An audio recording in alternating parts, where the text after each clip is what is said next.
रात के समय जंगल के बीच से होते हुए एक जीप जा रही।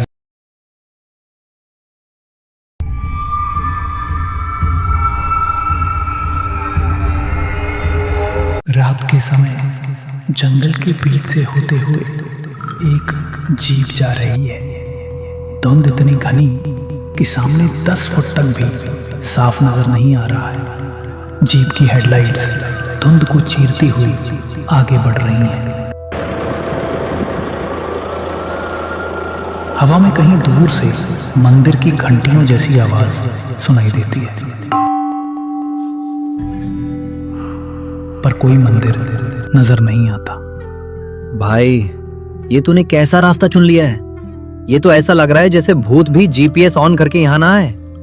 काम है यार, रिपोर्ट बनानी है।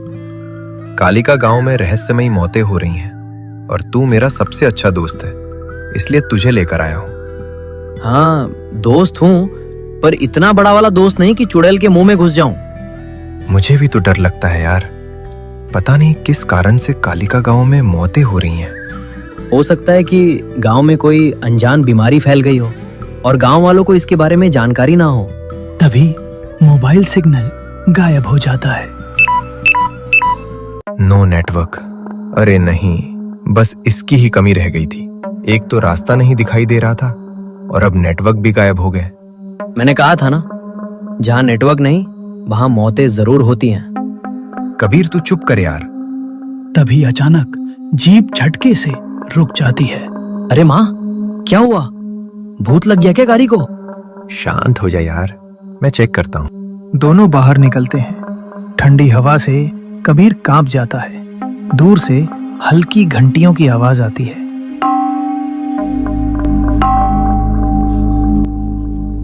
भाई, ये आवाज कैसी थी? यहाँ कोई मंदिर है क्या? नहीं पता, लेकिन ये आवाज थोड़ी अजीब थी। आरव टॉर्च जलाता है और पास के पत्थर पर लिखावट पड़ता है। कालिका, आगे अंधेरा है। क्या? भाई, ये तो वार्निंग बोर्ड जैसा लग रहा है।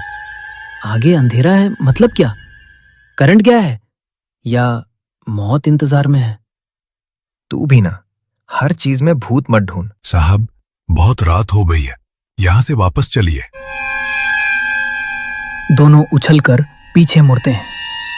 हवा के थपेड़ों के बीच एक बूढ़ा आदमी लालटेन लिए खड़ा है। भाई, ये कहां से आया? बाबा, आप ठीक हैं? इतनी रात को इस अंधेरे में यहाँ क्या कर रहे हैं? यहाँ रात को कोई नहीं निकलता बाबूजी, ये रास्ता अच्छा नहीं है। बाबा, हम भी जा रहे हैं, बस रास्ता भूल गए थे। भूल जाओ ये रास्ता, आगे जाओगे तो वापस नहीं आओगे। कबीर तुरंत मुड़कर वापस जीप की ओर भागने लगता है। भाई चल, मैंने तो पहले ही कहा था, भूत वाली जगह है ये। रुको, हम पत्रकार हैं। कालिका गांव में जो मौतें हो रही हैं, हम उसकी कहानी जानने आए हैं। कहानी नहीं, सीखें मिलेंगी। यहाँ जो उसका नाम लेता है वो कभी लौट कर नहीं आता। भाई, मैं जा रहा हूँ, तू बाद में रिपोर्ट बना लेना। 1 मिनट बाबा, ऐसा क्या है यहाँ? यहाँ भूत नहीं रहते, यहाँ अधूरी यादें चलती हैं जो अपने दर्द की तलाश में घूमती हैं। बाबा, साफ साफ बताइए कि क्या बात है। मैं एक रिपोर्टर हूँ और मुझे इस गांव में होने वाली मौत के बारे में रिपोर्ट देनी है, इसलिए तो मुझे आगे जाना ही होगा। मैं उसका नाम नहीं ले सकता और तुम भी मत लेना। जब एक पुरानी हवेली दिखे, उसकी खिड़की में मत झांकना।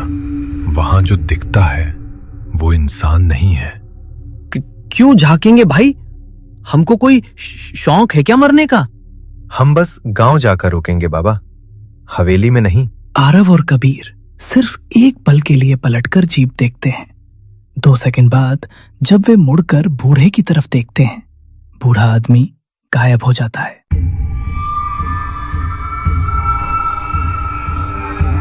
बस लालटेन जमीन पर जल रही है। ओए, ये बंदा हवा में उड़ गया क्या?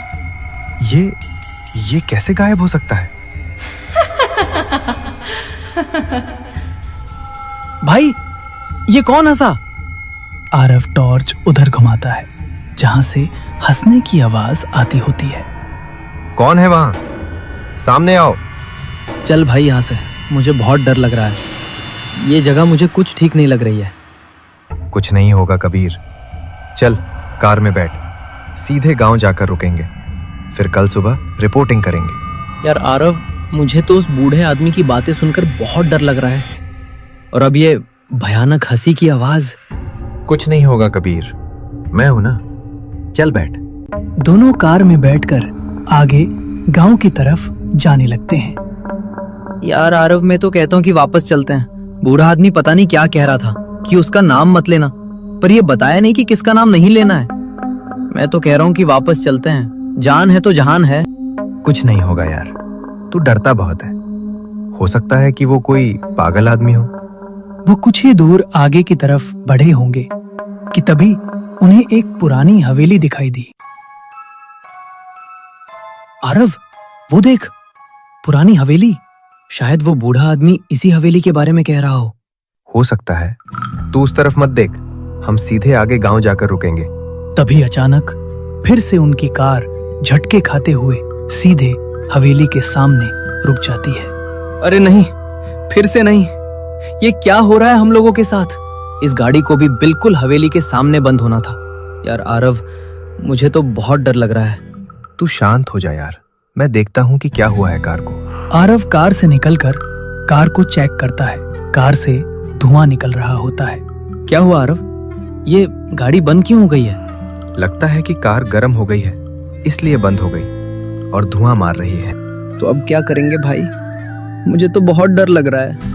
हवेली के अंदर देखते हैं, क्या पता वहां पानी मिल जाए। हवेली के अंदर? तेरा दिमाग खराब है? मैं नहीं जाऊंगा इस भूतिया हवेली के अंदर।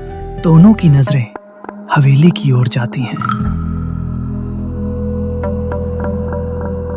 टूटी दीवारें, खिड़कियों के शीशे लटके हुए, और ऊपरी खिड़की में एक औरत की परछाई। भाई, यहां से चलते हैं प्लीज, ये जगह सही नहीं लग रही। तो यही है कालिका हवेली। परछाई धीरे धीरे सिर झुकाती है, फिर ऊपर देखती है। औरत की लाल चमकती आंखें एक पल के लिए दिखती हैं। तुम कौन हो? आरव, तुम आ ही गए। कबीर और आरव डर से पीछे हटने लगते हैं। भाई, भाई, ये तो तेरा नाम ले रही है। तू इससे पहले कब मिला था? कभी नहीं यार, मैं तो खुद आज पहली बार देख रहा हूं। परछाई हल्की मुस्कान देती है, फिर धुंध में धीरे धीरे गायब हो जाती है। मैं बोल रहा हूं आरव, हम यहां से निकल रहे हैं, और अभी के अभी। तभी दरवाजा धीरे धीरे अपने आप चरमरा कर खुलता है। अरब भाई, ये दरवाजा अपने आप खुला है ना? तूने नहीं छुआ ना? मैंने नहीं छुआ, किसी ने या किसी चीज ने खोला है। भाई प्लीज, प्लीज सुन, अंदर ना चले, मैं बाहर खड़ा हूं। तू जो भी देखेगा मुझे बता देना। कबीर, पत्रकार हूं मैं, पीछे नहीं हट सकता, आ मेरे साथ। कबीर मजबूरी में आरव के पीछे पीछे अंदर जाने लगता है। दोनों कदम रखते हैं। फर्श इतनी पुरानी है कि लकड़ी चरचराती है। हर चीज पर मोटी धूल, जाले, टूटे फर्नीचर, पेंट उखड़ा हुआ। इतनी बदबू क्यों आ रही है? जैसे किसी ने क्या? जैसे किसी ने कुछ सड़ाया हो। ये जगह मुझे बिल्कुल पसंद नहीं। आरव टॉर्च एक पुराने चित्र पर डालता है। एक औरत लाल साड़ी में, माथे पर बड़ा टीका, पर उसकी आंखें सीधी कैमरे की ओर घूरती हैं। चित्र इतना पुराना है कि बाकी सब फीका पड़ चुका है, लेकिन उसकी आंखें जैसे जिंदा हों। भाई वो पेंटिंग, उसकी आंखें ऐसी लग रही हैं जैसे हमें देख रही हों। तुम कौन थी, देवी या कोई और? वो जो सबको बुलाती है। तूने सुना? किसने बोला? भाई, यहाँ कोई है? कौन बोल रहा है? सामने आओ। कोई जवाब नहीं आता। टॉर्च अचानक बंद हो जाती है। अंधेरा छा जाता है। टॉर्च चालू कर जल्दी, मैं कुछ नहीं देख पा रहा हूँ। आरव घबराते हुए मोबाइल निकालता है। रुक, मोबाइल की फ्लैशलाइट जलाता हूँ। मोबाइल की फ्लैशलाइट जलती है और सामने दीवार पर ताज़ा खून जैसा लाल अक्षरों में लिखा दिखाई देता है, मत झांको। ये अभी लिखा? भाई ये किसने लिखा? यहाँ कोई है, मैं कसम खाता हूँ यहाँ कोई है। ये इंसानी लिखावट नहीं लग रही, ऐसा लग रहा है जैसे किसी ने उंगलियों से। अचानक हवेली के ऊपर के कमरे का दरवाजा जोर से बंद होता है। ओ माँ, ऊपर कोई है। भाई चलो यहाँ से प्लीज। कौन है वहां? सीढ़ियों से पायल की आवाज आती है।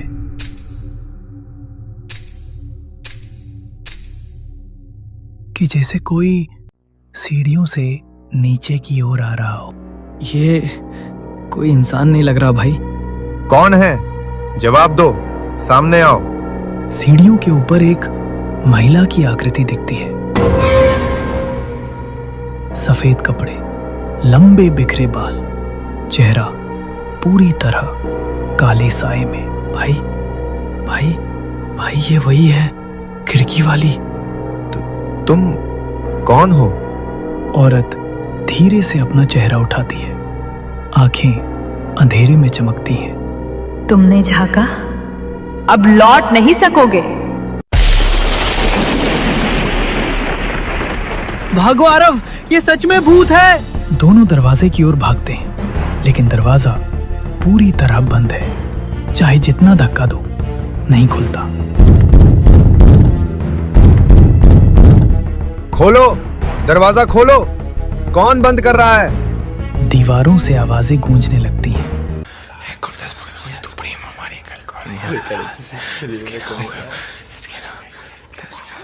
सैकड़ों फुसफुसाहट अलग अलग दिशाओं से। कालिका, कालिका, कालिका।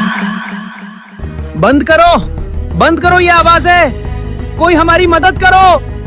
कोई सुन रहा है? हमारी मदद करो। तुम क्या चाहती हो? क्यों हमें फंसा रही हो? औरत की परछाई एकदम आरव के सामने आकर रुकती है, चेहरे के बिल्कुल पास। सिर्फ अपना नाम। कौन सा नाम? औरत उसके कान के पास आकर कहती है,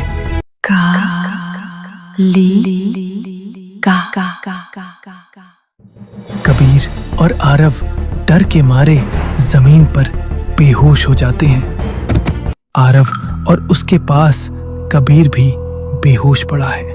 एक पुरानी फटी हुई डायरी खुली हुई है, जिसके कई पन्ने उखड़े हुए हैं। मेरा सिर। कल रात वो औरत, क्या सच था ये सब? भाई मैं जिंदा हूं या हम दूसरी दुनिया में आ गए? शांत रह कबीर, पहले ये डायरी देख। वो पुरानी डायरी उठाता है और पढ़ने लगता है।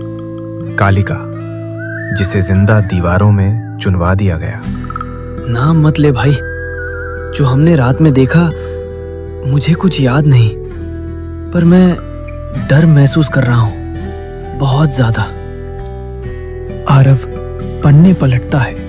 हर पन्ने पर अजीब सा काला दाग है, जैसे किसी ने जलाया हो। वो पंडित की बेटी थी।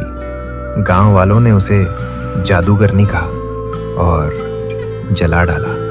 अचानक दरवाजे के बाहर से आवाज आती है, साहब, आप जिंदा हैं?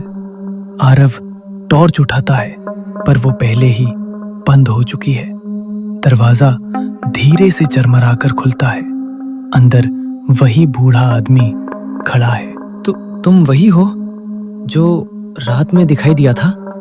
कहा था ना, हवेली में मत आना, और तुम दोनों सुने नहीं। हम पर हमला हुआ, कोई औरत थी, उसने अपना नाम बताया। बस, अब हो गया। तुम्हें देख लिया उसने, अब तुम उसका हिस्सा हो। कौन वो और किसका हिस्सा? जिसे कालिका पहचान ले, वो उसकी कहानी का हिस्सा बन जाता है। भाग भी जाओ तो कोई फायदा नहीं, वो तुम्हें अपने पास बुला ही लेगी। कहानी? कौन सी कहानी? सच सच बताओ। बूढ़ा कुछ सेकंड चुप रहता है, फिर बोलता है। सालों पहले इस गांव में एक लड़की रहती थी। नाम था कालिका। पंडित हरिराम की बेटी। सुंदर, पर उससे बड़ी उसकी समझ और उससे भी बड़ी उसकी जिद। चमकता हुआ गांव, एक छोटी सी कच्ची झोपड़ी। अंदर 19 से 20 साल की कालिका अपनी माँ के पास फूलों की माला बना रही है। कालिका, जरा धीरे धीरे, हर काम में इतनी जल्दी क्यों करती हो? माँ, जल्दी इसलिए क्योंकि ये फूल अगर देर हो तो मुरझा जाते हैं, और मुझे किसी चीज को मरने देना पसंद नहीं। उसका दिल बड़ा था। गांव की औरतें उसको पसंद करती थी, पर मर्द उससे डरते थे। गांव का कुएं के पास 2 आदमी गुस्से में फुसफुसा रहे हैं। देखा तुमने? पंडित की लड़की बिल्कुल अकेले जंगल में चली जाती है। जरूर कुछ काला जादू करती होगी। रात को उसके घर से अजीब रोशनियां दिखी थीं कल।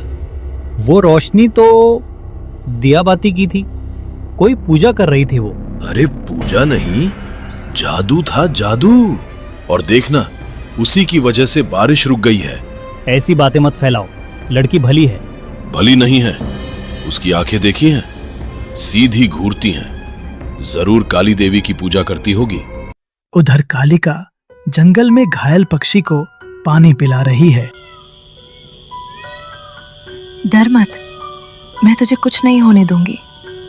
वो पक्षी को अपने हाथ में लिए घर ले जाती है। दूर से गांव के 2 आदमी कालिका को देखते हैं। देखा, फिर से अकेले जंगल में। अकेले या किसी और के साथ? कहीं सच में टोना टोटका तो नहीं करती? दोनों आदमी बातें फैलाने लगते हैं। धीरे धीरे पूरा गांव अंधविश्वास में घिरने लगता है। एक दिन बारिश बिल्कुल बंद हो जाती है। फसलें सूखने लगती हैं। गांव का पंडाल, सब लोग इकट्ठा हैं। बारिश क्यों रुकी है?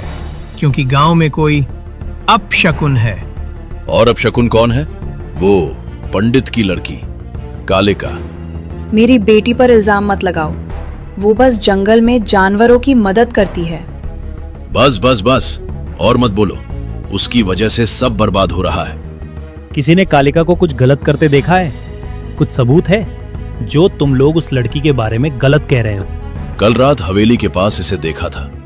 हंस रही थी अंधेरे में। वो हंस नहीं रही थी, वो रो रही थी। किस्सा सुन रही थी किसी बूढ़ी औरत से।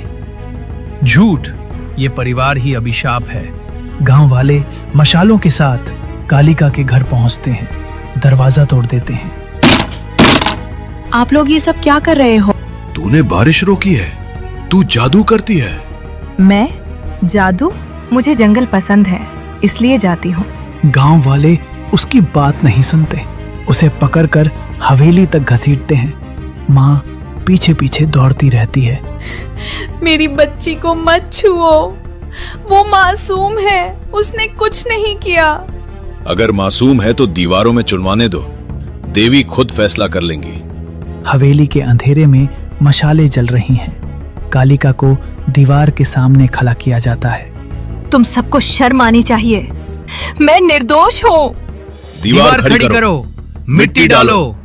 मजदूर उसे दीवारों के बीच खड़ा करते हैं। ईंटें लगनी शुरू होती हैं। कालिका तड़प रही है। मेरी बेटी को मत मारो, मैं पाप पड़ती हूँ। तू चुप रह, तेरी बेटी अपशकुन है, इसका मरना जरूरी है। इमारत धीरे धीरे बंद हो रही है। कालिका का चेहरा बीच की आखिरी खुली जगह में दिखता है। आंखों में आंसू, दर्द और नफरत। तुम सबको मैं नहीं छोड़ूंगी, सुन रहे हो? मैं निर्दोष हूँ, तुम सबको मैं नहीं छोड़ूंगी। हर वो इंसान जो मेरा नाम लेगा, मैं उसे अपनी कहानी में खींच लूंगी।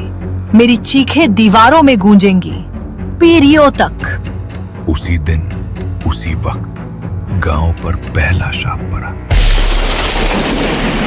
और कालिका आज तक इस हवेली में है, जिंदा भी और नहीं भी। मतलब अब वो मुझे भी? हाँ, क्योंकि तुमने उसका नाम लिया है। और उसने तुम्हें देखा है।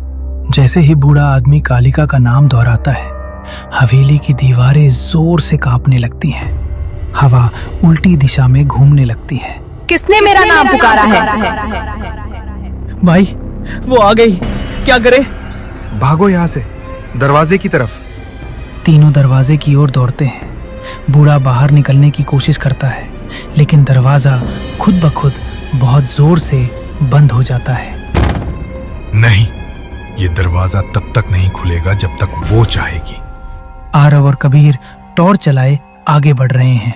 यार ये जगह तो और भी डरावनी होती जा रही है। हम बाहर क्यों नहीं निकल पा रहे हैं? शांत रह कबीर। बूढ़े ने कहा था हवेली में कुछ छुपा है, और वो सच पता किए बिना हम यहाँ से जा ही नहीं पाएंगे। लगता है कोई हमें रोक रहा है। कहीं दूर से पायल की हल्की आवाज आने लगती है।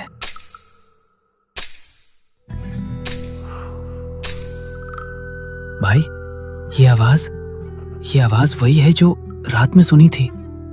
धीरे चल, आवाज सामने वाले कमरे से आ रही है। दोनों एक पुराने कमरे के सामने पहुंचते हैं। ये कमरा लगता है सालों से किसी ने खोला ही नहीं। चल अंदर देखते हैं। दरवाजा अपने आप जोर से खुल जाता है। ये दरवाजा अपने आप कैसे खुल गया भाई? भाई कुछ गड़बड़ है, चल यहाँ से।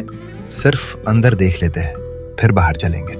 दोनों कमरे के अंदर जाते हैं। कमरा अंदर से काला, सड़ा हुआ, दीवारों पर नाम खुदे हुए, कुछ नामों पर खून सूखा हुआ है। ये सब नाम है? किसके नाम है? और ये ऐसे क्यों लिखे हुए हैं? गंगाराम, हरिदास, पंडित सोम प्रकाश। ये वही नाम है जो बूढ़े ने बताए थे, जिन्होंने कालिका को मारने में हिस्सा लिया था। पर भाई ये सब नाम ऐसे क्यों खुदे हैं? और ये खून? क्योंकि कालिका ने इन सबको मारा था। बूढ़े ने कहा था ना, जिसने उसे छुआ उसने उससे बदला लिया। मतलब ये लोग सच में मरे उसी के हाथों? हाँ, और शायद सिर्फ इसलिए क्योंकि उन्होंने उसे गलत समझा। अचानक दीवार में एक नाम चमकता है, लाल रोशनी जैसी चमक। देव प्रसाद। देव प्रसाद? ये तो मेरे दादाजी का नाम था। आरव एक और नाम पर टॉर्च डालता है, जगन्नाथ। और ये देख, जगन्नाथ, ये मेरे दादाजी का नाम भी लिखा है। नहीं भाई, ये संयोग नहीं हो सकता। हमारे दादा यहाँ कैसे? क्योंकि हमारे दादा लोग भी उस रात उन्हीं में थे, जिन्होंने कालिका को मारने में उनका साथ दिया था। तो इसीलिए कालिका हमें मारना चाहती है, क्योंकि हम उन्हीं का खून है। वो बदला ले रही है पूरी की पूरी वंश से। वो उन सब की औलाद को एक एक करके खत्म कर रही है। अचानक हवेली की दीवारों से हल्की हल्की खरोचने की आवाज आने लगती है। फिर ऐसा लगता है मानो कोई अंदर से दीवार तोड़ने की कोशिश कर रहा हो। भाई यहाँ से चलते हैं, ये ठीक नहीं है। रुक, जरा ये देख, ये क्या लिखा हुआ है? दीवार पर धीरे धीरे खून बहना शुरू होता है। खून बहते बहते एक वाक्य बनता है, अब तुम्हारी बारी है।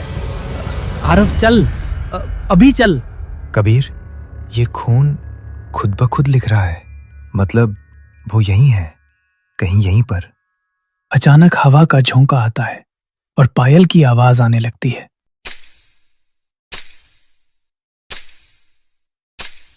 टॉर्च बंद हो जाती है। पूरे कमरे में अंधेरा हो जाता है। दादा के बाप पोते चुकाएंगे। आरव, वो हमारे पीछे है। भागो अभी। दोनों कमरे से भागते हैं, लेकिन गलियारे का रास्ता बदल चुका है। ये रास्ता तो पहले नहीं था। वो जाती है, हम भाग ना पाए। उनके पीछे से हंसने की आवाज और पास से आती है। आरव और कबीर भागते हुए सीढ़ियों के पास पहुंच जाते हैं। आरव जल्दी, वो हमारे पीछे है। ऊपर चल, छत की तरफ। नीचे जाने का रास्ता गायब हो गया है। दोनों दौड़ते हुए पुरानी लकड़ी की सीढ़ियां चढ़ जाते हैं। पायल की आवाज तेज होती जाती है। भाई वो नजदीक आ रहे हैं, मैं उसे महसूस कर सकता हूँ। तेज भागो। दोनों हवेली की छत पर पहुंच जाते हैं।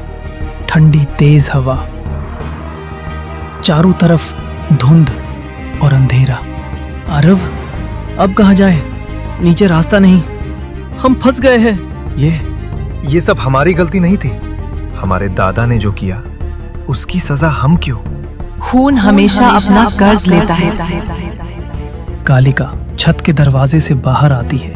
लाल जगमगाती आंखें, हवा में उसके बाल उड़ रहे हैं। मत मारना, हम निर्दोष हैं। तुम्हारी नसों में वही खून है जिसने मुझे जिंदा दीवारों में दफनाया था। पर हमारा उससे कोई लेना देना नहीं, हमने कुछ नहीं किया। लेकिन उसका बदला तुम दो। अचानक हवा का जोरदार झोंका और दोनों पीछे की तरफ लड़खड़ाते हैं। आरव पकड़, मैं गिरा। कालिका अपनी शक्ति से कबीर को हवा में उठाती है। आरव बचा ले भाई। क्यों कर रही हो ये? मैंने तुम्हारा क्या बिगाड़ा है? तुम उसी खून की आखिरी कड़ी हो, लेकिन मेरी कहानी यही खत्म नहीं होगी। वो आरव की गर्दन पकड़कर उसे हवा में उठा देती है। कृपया प्लीज मुझे छोड़ दो। उसकी सांस रुकने लगती है। कालिका उसे जोर से पीछे धकेलती है। आरव भी छत से नीचे गिर जाता है। एक और वंश खत्म।